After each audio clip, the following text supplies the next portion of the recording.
d'abord, quelques commentaires et quelques analyses sur la situation macroéconomique et la situation des banques centrales dans cet environnement de marché complexe. C'est Alexandre Tavazzi qui est avec nous en visioconférence depuis Genève, responsable du CIO Office et de la recherche macroéconomique de Pictet Wealth Management. Bonjour et bienvenue Alexandre. Merci beaucoup d'être avec nous. Une nouvelle conversation est en train de débuter dans les marchés depuis quelques jours, quelques semaines maintenant, Alexandre. On a vu que le durcissement monétaire global crée de plus en plus de risques pour la stabilité financière, avec des épisodes de tension systémiques qui se sont multipliés, on va le dire comme ça, ces dernières semaines. Évidemment, c'est inquiétant. De l'autre côté, on a vu des banques centrales qui étaient prêtes à se montrer très pragmatiques face à ces épisodes de tension. L'exemple britannique est évidemment spectaculaire avec l'intervention d'urgence de la Banque d'Angleterre qui laisse entrevoir l'idée chez certains investisseurs que justement les risques de déstabilisation du système financier vont peut-être ramener les banques centrales à un peu plus de retenue dans leur lutte contre l'inflation. Comment est-ce que vous évaluez cette conversation ? Comment est-ce que vous la voyez évoluer, Alexandre, et quelle est votre position chez Pictet Wealth Management dans cette conversation naissante ? En fait, il faut distinguer deux choses. Le cas britannique est très particulier. C'est un cas typique d'un gouvernement dont les objectifs sont divergents par rapport à ceux de la Banque centrale. En fait, depuis les années 2008-2009, ce que l'on a vu, c'est que systématiquement, les intérêts étaient convergents entre les gouvernements et les banques centrales, ne serait-ce que pendant la pandémie où il a fallu supporter l'économie avec l'aide des banquiers centraux. Vous avez un plan fiscal qui était massif, qui représente 6 à 7% du PIB, qui vient complètement choquer la décision de la Banque centrale britannique, qui était de continuer à augmenter les taux d'intérêt, mais surtout de réduire son encours d'obligations, puisqu'ils avaient prévu de vendre 80 milliards de livres dans les 12 prochains mois. Arrive le plan britannique, qui amène énormément d'insécurité dans le marché financier, les obligations souveraines baissent, qui a forcé la Banque centrale à complètement revoir ses objectifs. Et finalement, au lieu de vendre 80 milliards, 3 jours plus tard, ils en ont racheté 62, simplement pour stabiliser le marché financier. Donc c'est un cas extrême de revirement de situation, puisque le politique, finalement, a préempté sur l'aspect monétaire. Lorsqu'on regarde la situation des autres banquiers centraux, que sont les États-Unis et la BCE, la situation est inquiétante. On a de plus en plus de signes de manque de liquidité dans les marchés financiers, essentiellement dans les marchés de dette, puisque les marchés de dette se traitent de gré à gré. Vous avez besoin d'une banque qui vous fait un prix sur les obligations que vous voulez vendre ou acheter. Et aujourd'hui, les intérêts de ces banques sont de moins en moins alignés avec ceux des investisseurs, particulièrement alors que nous arrivons à la fin de l'année fiscale, puisque les banques ont intérêt à avoir des bilans relativement légers. Donc les intérêts des uns et des autres ne sont pas alignés, ce qui conduit à cette augmentation de volatilité, à ce manque de liquidité.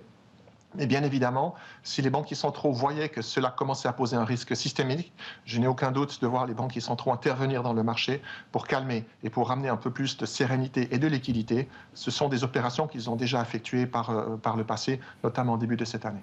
Intervenir, Alexandre, ça ne veut pas dire faire un virage à 180 degrés en matière de politique monétaire.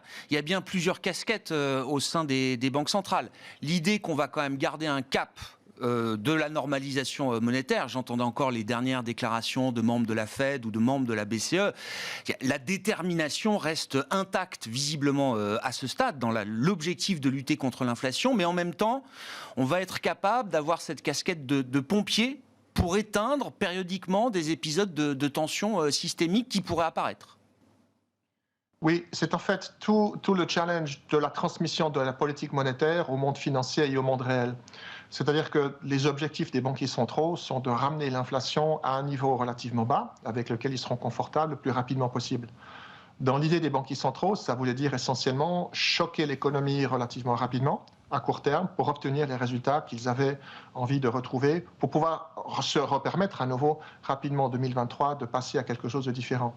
Il se trouve qu'aujourd'hui, les gouvernements sont en train de mettre en place des plans de support, d'aide à l'économie et aux ménages, qui à quelque part prolongent la période pendant laquelle l'économie continue de croître, au détriment finalement des politiques monétaires. Ça, c'est le premier stade. Donc, l'engagement des banquiers centraux pour ramener l'inflation à un niveau raisonnable par baisse de l'activité conjoncturelle reste absolument intact, il n'y a aucun doute. Mais dans un deuxième stade, si pour des raisons financières, pour des raisons de presque plomberie financière, la transmission devenait un vrai problème, c'est-à-dire qu'on aurait des situations de stress qui éventuellement peuvent amener à des situations de manque de capacité de financement. Cela fait 40 jours qu'il n'y a pas d'émission d'obligations high yield sur le marché européen.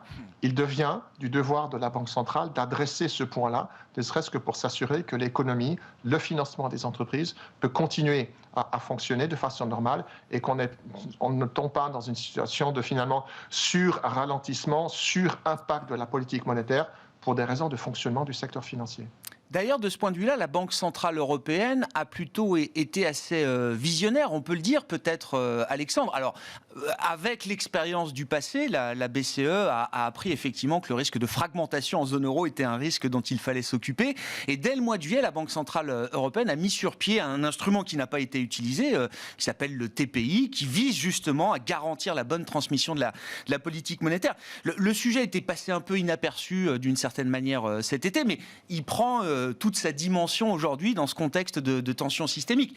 Jusqu'à présent, la BCE, sur cette question du risque de fragmentation en zone euro, reste crédible, Alexandre. Est-ce qu'on peut le dire comme ça ? Absolument, mais c'est typiquement le cas d'exemple d'un instrument dont on n'aimerait pas avoir à se servir. Parce que s'il fallait le mettre en place, cela signifierait que du coup les écarts de rendement de la dette italienne par rapport à la dette allemande auraient atteint un niveau à partir duquel on aurait un risque, notamment pour la dette italienne. Vous avez deux cas de figure. Vous avez un cas de figure politique où c'est une question de relation entre le nouveau gouvernement italien et Bruxelles, puisque l'Italie est toujours en position de recevoir à peu près 200 milliards d'euros d'efforts et de soutien de la part de l'Europe. Donc la question, c'est ce qu'ils vont satisfaire aux critères pour recevoir cet argent, qui est clé pour leur croissance. Et vous avez le deuxième effet, qui est en fait de se poser la question si, dans une phase de ralentissement marqué, avec éventuellement des perspectives de croissance qui s'abaissent, est-ce qu'à un moment donné, le marché va se poser la question de la soutenabilité de la dette italienne, sachant que c'est un pays qui est fortement endetté. Et à partir du moment où le coût de financement atteindrait un certain niveau, le marché pourrait s'inquiéter, ce qui, à ce moment-là, créerait la situation que veut éviter la Banque centrale européenne, qui serait de le forcer à intervenir dans les marchés. Donc effectivement, ils sont crédibles, mais ce que l'on veut éviter à tout prix, c'est que les marchés viennent tester la crédibilité de la Banque centrale européenne, parce que ça voudrait dire que nous sommes en situation de crise qui forcerait la BCE à intervenir dans les marchés. Dans cet environnement déjà complexe, avec ces conflits d'intérêts que vous décrivez, Alexandre, vient s'imbriquer la décision de l'OPEP+, hier, qui rajoute là aussi peut-être une couche de complexité. Alors les soutiens budgétaires des États ralentissent peut-être la bataille des banques centrales contre l'inflation. La décision de l'OPEP peut rajouter encore un petit peu de stress par rapport à ça. On parle d'une décision, donc d'une coupe de 2 millions de barils par jour. Ça, c'est le chiffre officiel. Quel peut être l'impact macroéconomique déjà sur les cours du pétrole de cette décision, Alexandre, et dans la question inflationniste, comment est-ce que cette décision va se matérialiser ? Alors, vous avez deux éléments qui sont un élément politique et un élément purement conjoncturel. Sur l'élément conjoncturel, ça veut dire qu'on maintient des prix de l'énergie à un prix relativement élevé. Ainsi que vous l'avez indiqué avant notre intervention, la coupe réelle est inférieure à 2 millions de barils puisque certains pays ne produisent pas déjà à leur niveau de quota. Il n'empêche que c'est une claire indication, c'est un message qui est donné au marché de la part de l'OPEP qui est de dire nous n'acceptons pas que le prix du pétrole s'ajuste à un niveau plus bas, qui serait peut-être le niveau normalement atteint en phase de ralentissement conjoncturel marqué et peut-être en phase de récession, puisqu'historiquement les prix de l'énergie baissent de façon très importante. C'est le premier point. Le deuxième point, c'est également un message politique, puisque dans l'OPEP+, on retrouve des pays dont la vision politique est différente de celle des États-Unis. C'est également un message en direction des États-Unis qui est de dire, mais on va se permettre également de garder un prix élevé de l'énergie qui peut contraindre à un moment donné certaines économies. Concrètement, ça veut dire que l'inflation ne baisse pas, en tout cas sur les prix de l'énergie. L'inflation est en train de baisser sur les autres prix des autres matières premières, comme les métaux industriels qui sont en train de baisser fortement, qui reflètent directement l'activité économique. Mais au moins, du point de vue de l'énergie, on reste à un niveau relativement élevé. Je dirais que la contrainte est plus élevée pour l'économie européenne, qui est très dépendante des prix de l'énergie, sachant que l'Europe ne maîtrise pas aujourd'hui sa fourniture électrique ou cherche à quelque part à pallier au fait qu'on obtient moins d'énergie de la part de la Russie, moins que du côté États-Unis, puisque les États-Unis sont autonomes d'un point de vue de l'énergie. Mais le message est le même, ça veut dire que les prix de l'énergie restent à un niveau structurellement élevé, et ça a des contraintes sur la baisse de l'inflation, en tout cas du côté de l'énergie, qui ne va pas se réaliser comme peut-être certains investisseurs l'anticipaient sur 2023. Dans ce contexte, Alexandre, une fois qu'on a décrit cette situation, comment est-ce que vous comprenez le rebond ou la tentative de rebond de marché qu'on a pu voir en début de semaine, avec une journée assez violente d'ailleurs, la journée de mardi, où on a vu des rebonds très forts sur les marchés actions notamment. Est-ce qu'il faut avant tout considérer qu'il y a des facteurs techniques à l'œuvre, ou est-ce qu'il y a la tentation du marché peut-être de donner un peu plus de corps encore à cette initiative, ce rebond?